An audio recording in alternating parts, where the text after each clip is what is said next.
isso acontece com o homem?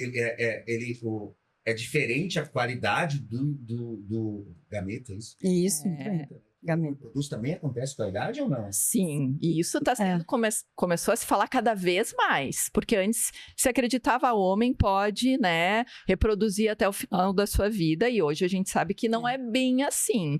A idade do homem começa a impactar não só na fertilidade, mas na qualidade de saúde daquele bebê que vai nascer depois. A palestra de abertura do ESHRE, que é a Sociedade Europeia de Reprodução, falou justamente sobre isso. Quer dizer, aumenta o número de crianças com autismo, aumenta problemas na saúde da criança no futuro, se o homem é obeso, se o homem tem uma idade mais avançada, e todo aquele peso que existia em cima da mulher está começando também a se virar um pouco para o homem, porque afinal é o casal que vai ter o filho, não só a mulher. Mas então, gente, assim, eu estou completamente confuso. O trabalho de vocês é com o casal. Sempre. Nossa, sempre. Sempre. Todas as vezes que nós recebemos... Não. E isso é uma coisa bem importante, porque muitas vezes o casal chega já querendo achar culpados, né? Não, o problema é dela, o problema é dele. Não existe isso. Nós estamos tratando um casal. No momento que qualquer um dessa dupla, se eu trocar, né? Trocou aquela esposa, se separaram e está com outro parceiro. É outra história, é outro padrão, é outro funcionamento. Então, esse casal estará junto e será avaliado conjuntamente. Não adianta eu mirar só nela ou só nele. Eu preciso dos dois juntos. E antes tinha mais tabu, né? Hoje já não tem mais tanto. O homem, às vezes, não queria nem fazer espermograma, né? Mas isso hoje é muito mais incomum de acontecer. O homem já participa mais ativamente. O Edson tá ali, ele é desse tamanho. Espermograma. O que seria um espermograma? O espermograma é a análise que se faz do sêmen masculino. Então, assim, a investigação. Chegou o casal para mim, tá com dificuldade para engravidar. A mulher normalmente precisa fazer uma quantidade de exames muito maior.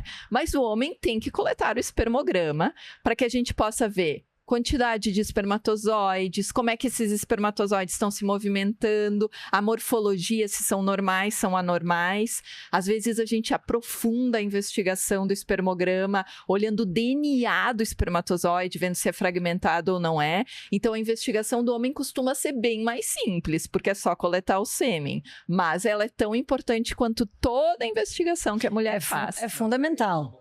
Eu não consegui entender como que faz a coleta.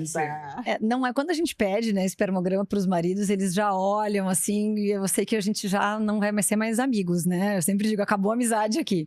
Mas é a forma mais clássica de coleta, em laboratório, via masturbação.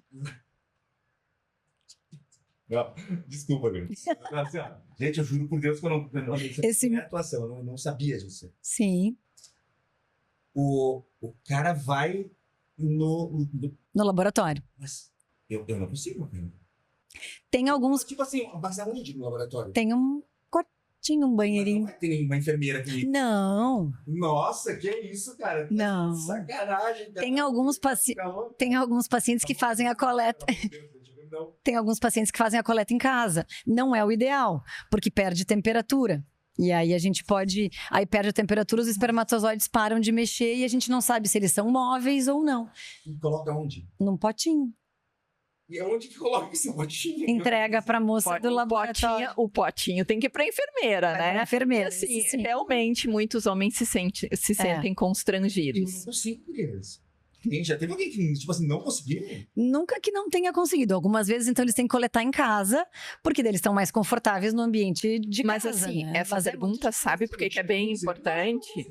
Mas, tipo, para o exame, não consegui um dia, coleta no outro. Mas um ponto bem importante é que quando o casal está fazendo o tratamento da fertilização in vitro, ele tem que coletar o sêmen no mesmo dia que a mulher coletou os óvulos. E sim, Vanassi, Tem homens que nesse dia, por causa da pressão que tem que coletar naquele momento, tem dificuldade. E isso é muito importante que o homem avise antes, porque caso isso aconteça, a gente pode congelar antes, enfim, porque naquele dia a gente precisa do espermatozoide.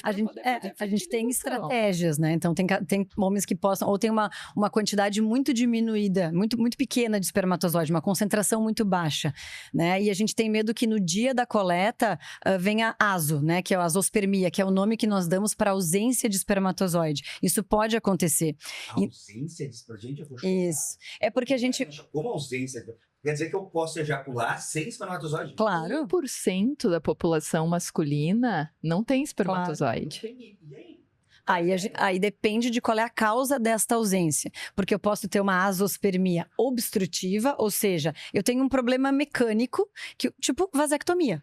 Né? Os espermatozoides são produzidos, mas existe um bloqueio na passagem deste espermatozoide para o líquido que está saindo no ejaculado. Mas eu posso ter, então, nesses casos onde eu tenho uma azospermia obstrutiva, eu sei que existe produção. Então, eu vou na fonte buscá-los, onde eles estão sendo produzidos. Existe outro... Peraí. Como na fonte? Qual é a fonte? Os espermatozoides são produzidos no testículo. Tá, mas de como você vai pegar? A gente faz uma biópsia, um procedimento cirúrgico, com anestesia e todo mundo fica bem, ninguém sente nada. Jesus Cristo, gente. Isso aqui tá me parecendo muito. Que é isso, cara? Eu achei que era muito mais simples. Mas pode ser, Vanassi, pode. Né? A Fran tá dando um exemplo bem aprofundado daquele caso que é mais desafiador. Isso. Mas a grande maioria vai ter conseguir. ali no ejaculado. O ejaculado é o produto, né, da coleta pós-masturbação, mas tem um percentual pequeno. Isso. A Fran tem uma super especialização nessa parte mais urológica, então domina bastante também. Isso é uma coisa bem importante, né? Às vezes o casal acha que se o problema é masculino tem que procurar um urologista. E na verdade nós duas, especialmente a Fran, que tem uma formação mais direcionada para isso, foi formada por urologistas, conhece a fonte do espermatozoide muito bem, obrigada, e consegue direcionar os tratamentos que precisa, mesmo que tenha bastante dificuldade. A gente faz a biópsia, às vezes pode fazer uma punção, né? Tem o testículo e tem o epidídimo. O epidídimo é onde ele acaba sendo armazenado, os espermatozoides. Então, quando eu tenho existem... cada vez mais a gente atende casais onde o homem já vem com uma vasectomia, acaba tendo um outro relacionamento e eles querem ter um filho. E agora? Né? Tem um método contraceptivo que teoricamente é definitivo, que é a vasectomia. Então, existem formas. Eu posso até reverter a vasectomia, daí é um procedimento cirúrgico bem mais delicado, ou então a gente vai buscar os espermatozoides onde eles são produzidos. Né? Punção seria uma agulha... Isso, uma agulha que vai aspirar, e aí o material dessa aspiração vai para o microscópio, a gente separa os espermatozoides e aí vai para a fertilização in vitro. Eu não... Né? Cara, sabia disso aí? Não, na boa, não tô de sacanagem, não sabia mesmo. E existem os casos das azospermias não obstrutivas, que aí a gente tem um problema um pouco mais desafiador. Por quê? Porque é possível que não esteja acontecendo a produção do espermatozoide. Então, eu posso ir até o local da produção e mesmo assim não encontrar. E aí vão existir uma série de exames que eu posso realizar para entender se existe produção ou não. Ou se é uma produção muito baixa, que esse espermatozoide não consegue chegar até o ejaculado. E uma coisa muito bacana disso que a Fran tá falando é que antigamente, quando foi criada a fertilização in vitro lá nos seus primórdios, a gente pegava o óvulo e colocava lá 300 mil espermatozoides em cima de cada um e esperava um deles penetrar dentro do óvulo. E aí? Não é um número literal, né? É um número literal, porque um espermograma normal eu espero que tenha pelo menos 15 milhões por ml. É uma galera. Tem gente que tem zero. E nesses casos, o que a gente faz hoje? Já não é tão recente assim, mas, por exemplo, o cara que eu vou lá pegar vai ter, sei lá, 10 espermatozoides. Literal. 300 mil para colocar em cima de cada óvulo. Então, a embriologista, que é a profissional que trabalha dentro do laboratório, vai pegar aquele espermatozoide e vai injetar dentro do óvulo. Isso. E ele vai lá e vai fertilizar e formar o embrião. Dá certo. Depende de muitos fatores. Depende da idade do óvulo, depende da qualidade desse espermatozoide.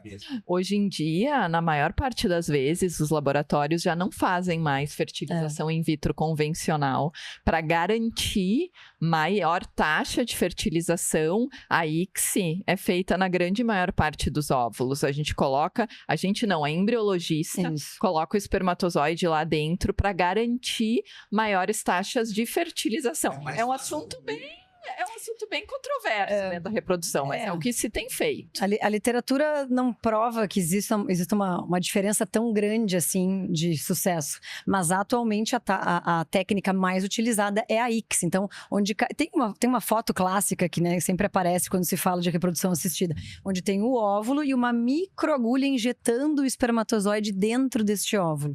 Então, assim, eu brinco com as pacientes que é ensinar a andar de bicicleta sem rodinha. A gente dá o empurrãozinho, que é juntar os gametas. Depois eles têm que andar com as próprias pernas, ou seja, como é que vai ser a formação desse embrião? Como é que vai ser a taxa de fertilização? Então depende da qualidade desse óvulo e da qualidade desse espermatozoide para que toda a divisão celular aconteça da forma satisfatória que a gente precisa para formar um bom embrião.